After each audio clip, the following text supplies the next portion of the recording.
নমস্কার, আপনাদের সকলকে ভিডিওতে স্বাগত জানাই। আমি Laltu Samanta, Pandabeswar voluntary blood donors forum স্বেচ্ছাসেবী সংগঠনের একজন ক্ষুদ্রতম সৈনিক। আজকের এই ভিডিওটি করার প্রধান কারণ, গত ভিডিওতে যে স্বেচ্ছায় রক্তদান শিবির সম্পর্কিত যে ভুলভাল তথ্য জন্য একটা ভিডিও বানিয়েছিলাম, সেটা দেখেই কিন্তু বহু মানুষ প্রশ্ন করেছেন, হোয়াটসঅ্যাপে মেসেজও করেছেন যে তাহলে ব্লাড ডোনেশন কোথায় করব, কোনো স্বেচ্ছায় রক্তদান শিবিরে গিয়ে রক্তদান করব, না মানুষের প্রয়োজনে সরাসরি হাসপাতালে বা ব্লাড সেন্টারে গিয়ে রিপ্লেসমেন্ট ডোনেশনটা করব। তো আজকের ভিডিওটি করার মূল কারণ এই প্রশ্নের উত্তরের জন্যই, তাই শেষ পর্যন্ত ভিডিওটি দেখুন এবং আপনারাই নির্বাচন করুন কোথায় ব্লাড ডোনেশন করবেন।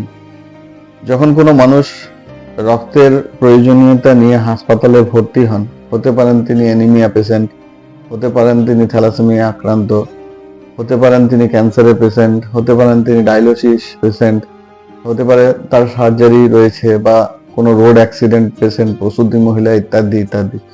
যখন কোনো মানুষ রক্তের প্রয়োজনীয়তা নিয়ে হাসপাতালে ভর্তি হন, অনেক সময় দেখা যায়, কিছু সময় দেখা যায় যে ব্লাড সেন্টারে রক্তের স্টক না থাকার কারণে সেই সব পরিবারের মানুষজন বিভিন্ন রক্তদাতাদের সঙ্গে যোগাযোগ করেন। সেই সময় কিন্তু একটা ভুল বার্তা ছড়িয়ে পড়ে যে ব্লাড ডোনেশন ক্যাম্পের রক্ত দেওয়ার থেকে রিপ্লেসমেন্ট ডোনেশন, অর্থাৎ সরাসরি হাসপাতালে গিয়ে রক্তদান করলেই মানুষের বেশি মঙ্গল বা কাজে লাগবে। তাই এই ভুল তথ্যটি কিন্তু একটু হলেও প্রাধান্য পায় সেই সময়। তাই সেটা সঠিক ভাবে বলার জন্যই কিন্তু আজকের এই ভিডিওটি। যখন কোনো মানুষের রক্তের প্রয়োজন হয়, সেই সময় যদি ব্লাড সেন্টারে রক্তের স্টক না থাকে সেই নির্দিষ্ট গ্রুপের, তখন কোনো মানুষের সঙ্গে যখন যোগাযোগ করা হয়, সেখানে কিছু জিনিস দেখার অত্যন্ত প্রয়োজনীয়তা রয়েছে। যেমন, যে ব্লাড ডোনার, তার বাড়ির থেকে বা তার কর্মক্ষেত্র থেকে সেই নির্দিষ্ট হাসপাতাল বা ব্লাড সেন্টারের দূরত্বটা, ধরুন সেই ডোনারটিকে হাসপাতাল অবধি পৌঁছাতে মিনিমাম 1 থেকে 1.5 ঘন্টা সময় লাগে।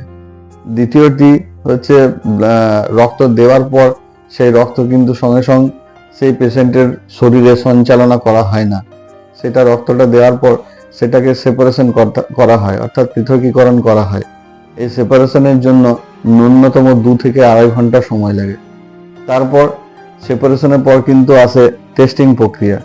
সেই টেস্টিং প্রক্রিয়া, এলাইজা টেস্ট যদি হয়, তাহলে সেক্ষেত্রে ন্যূনতম 4 থেকে 5 ঘন্টা এলাইজা টেস্টিংয়ের সময় লেগে যায়।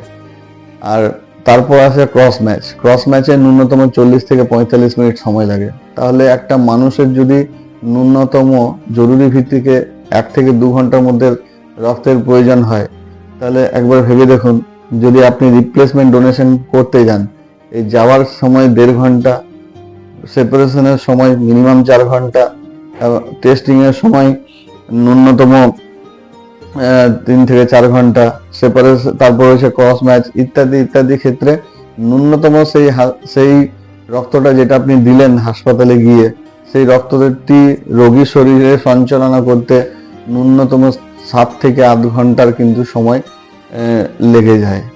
যে মানুষটির রক্তের প্রয়োজন 1 ঘন্টা বা 2 ঘন্টার মধ্যে, সেই মানুষটি যদি রিপ্লেসমেন্ট ডোনেশনের ভরসায় থাকে, আদৌ সেই মানুষটি জীবন রক্ষা করা কি সম্ভব হবে? তাই সবসময় কিন্তু আমাদের নজর রাখতে হবে যে ব্লাড সেন্টারগুলিতে রক্তটি যেন আগের থেকেই মজুদ থাকে। সেক্ষেত্রে কি হয়, যখন blood donation, voluntary blood donation camp হয়, এই ক্যাম্প থেকে রক্তগুলি যাওয়ার পর কিন্তু সেপারেশন এবং টেস্টিং এর পরই কিন্তু সেই ব্লাডটা স্টোর করে রাখা হয়। অর্থাৎ কোনো মানুষের যখন রক্তের প্রয়োজন হয়, শুধুমাত্র ক্রস ম্যাচ করার পরেই কিন্তু ব্লাডটা ছেড়ে দেওয়া হয় সেই মানুষের শরীরে সঞ্চালনা করার জন্য। তো সেক্ষেত্রে সময় কিন্তু খুবই কম লাগে। অর্থাৎ জরুরি ভিত্তিতে একমাত্র ভলেন্টারি ডোনেশনই কিন্তু একটা মানুষের প্রাণ রক্ষা করার সঠিক পদ্ধতি। এছাড়াও রিপ্লেসমেন্ট ডোনেশনে কিছু ঝুঁকিপূর্ণ থাকে। যদি কোনো মানুষের জরুরি ভিত্তিতে রক্তের প্রয়োজন হয়, সেক্ষেত্রে কখনো কখনো র্যাপিড টেস্ট বা স্পট টেস্ট করার পরে কিন্তু সেটা ছেড়ে দেওয়া হয়। এই র্যাপিড টেস্ট বা স্পট টেস্ট কিন্তু সম্পূর্ণ ঝুঁকিপূর্ণ।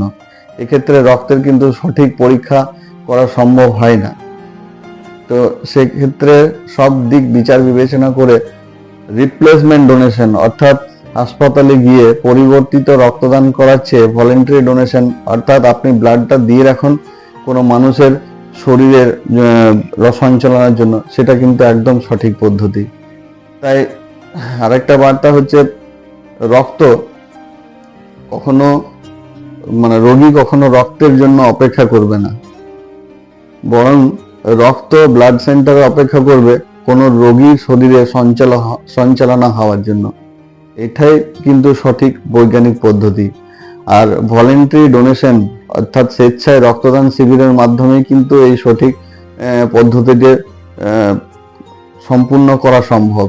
তাই আমরা যারা ভুলভাল ভাবে ভেবে নিই যে সবসময় ব্লাড সেন্টারে স্টক থাকে না, তাই রিপ্লেসমেন্ট ডোনেশনটাই কিন্তু সঠিক পদ্ধতি।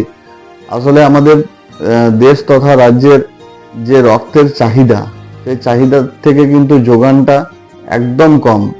আমাদের সারা রাজ্যে সারা বছরে 20 লক্ষ ইউনিট রক্তের প্রয়োজন। মোট জনসংখ্যা যদি 10 কোটি হয়, তার 2% হচ্ছে 20 লক্ষ।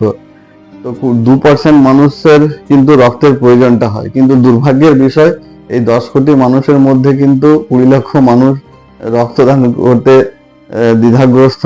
তাই কিন্তু কিছু সময় ব্লাড সেন্টারে রক্তের ঘাটতি দেখা যায়।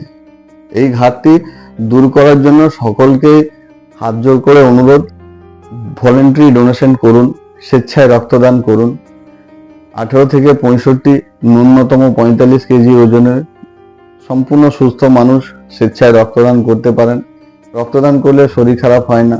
রক্তদান করলে আপনার শরীরে রক্ত কমে যাবে, সে সমস্ত একদম ভুল ধারণা।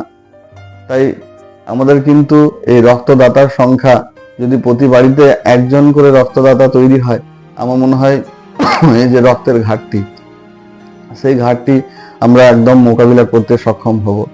বছরে ন্যূনতম 1 থেকে 2 বার অন্তত রক্তদান করুন। প্রতিটা মানুষকে এটাই অনুরোধ যে স্বেচ্ছায় রক্তদান করুন। একদম গুজব ছড়াবেন না, গুজবে কানও দেবেন না। কোথাও রক্ত বিক্রি হয় না, কোথাও রক্ত ফেলে দেওয়া হয় না। মানুষের শরীরেই কিন্তু আপনি যে ডোনেশনটা করছেন, মানুষের শরীরেই কিন্তু সেটা সঞ্চালনা করা হয়। তাই ভলেন্টারি ব্লাড ডোনেশন ক্যাম্পে রক্তদান করুন, যে রক্তটা গিয়ে ব্লাড সেন্টারে সঞ্চিত করা হয় এবং সেটাই পেশেন্টের শরীরে দেওয়া যায় জরুরি ভিত্তিতে। সেই জন্যই কিন্তু ভলেন্টারি ডোনেশনটাই করুন। রিপ্লেসমেন্ট ডোনেশন অত্যন্ত ঝুঁকিপূর্ণ। তাই যদি মনে হয় রিপ্লেসমেন্ট ডোনেশন থেকে সরে ভলেন্টারি ডোনেশন করুন। সবাই সুস্থ থাকুন, ভালো থাকুন। ন্যূনতম বছরে 2 থেকে 3 বার রক্তদান করুন। ভালো থাকুন। রক্তদান জীবনদান। ধন্যবাদ।